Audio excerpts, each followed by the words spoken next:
You've heard the pitch. Put your money in, set it and forget it, and let the algorithm build your wealth. But here's the part nobody talks about. Not all robo-advisors are built the same. Today we're putting two of the biggest head-to-head, M1 Finance and Wealthfront.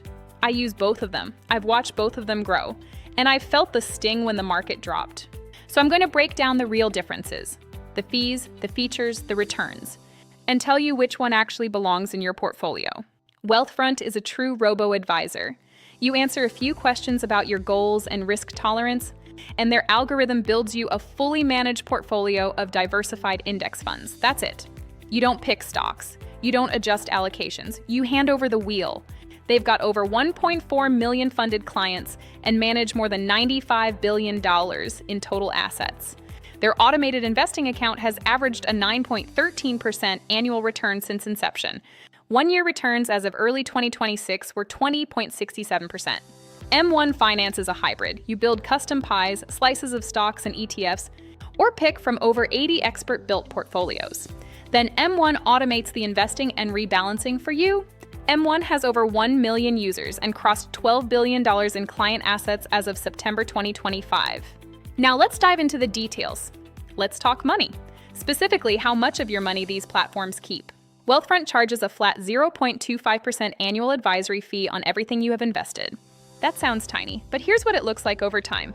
Using a $100,000 starting balance, $1,000 contributed monthly, over 30 years at 8% average return. Wealthfront's 0.25% fee costs you $132 to $700 in fees alone. M1 Finance, if your balance is over $10,000, you pay nothing. Zero management fee, zero commissions. That's a huge edge for long-term growth. But wait, there's a reason people still pay for Wealthfront. Let's talk taxes. Here's where Wealthfront punches back hard. It's called tax loss harvesting. When one of your investments drops in value, Wealthfront automatically sells it, locks in that paper loss for tax purposes, then reinvest in a similar fund so your portfolio stays balanced. That tax loss offsets gains elsewhere, meaning you owe less to the IRS. Wealthfront offers this on every taxable account, regardless of balance. If your account hits $100,000, they upgrade you to direct indexing. Forbes called it better than what Fidelity, Schwab, and Vanguard offer. M1 Finance has no tax loss harvesting at all. That can be a deal breaker for high net worth investors. Now, what if you actually want control? This is where the platforms diverge. If you want to choose what you invest in, there is no comparison. M1 Finance wins by a mile. With M1, you build your portfolio from scratch. Pick any stock or ETF, assign it a percentage, and M1 handles all the investing automatically. Every dollar goes to work through fractional shares. Wealthfront, on their automated account, gives you almost zero customization. You answer their risk questionnaire and they assign you a portfolio. Done. Great for some, boring for others. What about the money you aren't investing yet? Let's look at their cash accounts. Wealthfront's cash account earns a base 3.30% APY.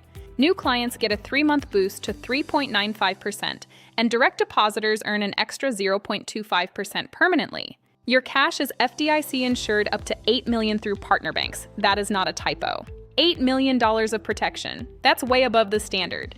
M1's high-yield cash account earns 3.10% APY, solid, liquid, and FDIC insured.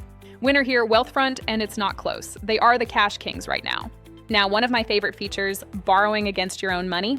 Both platforms let you borrow against your investment portfolio. No credit check, no income verification, instant access. Wealthfront lets you borrow up to 30% of your portfolio at 7.25% APR.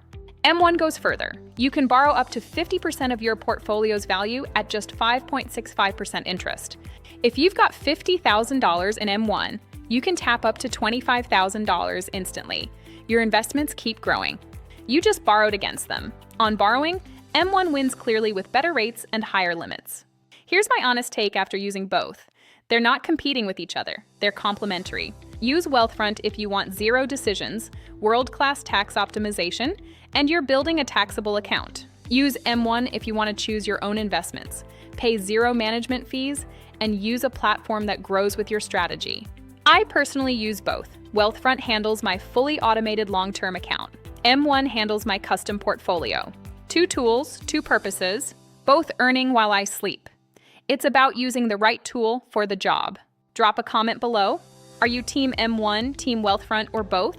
Hit subscribe for more content every week.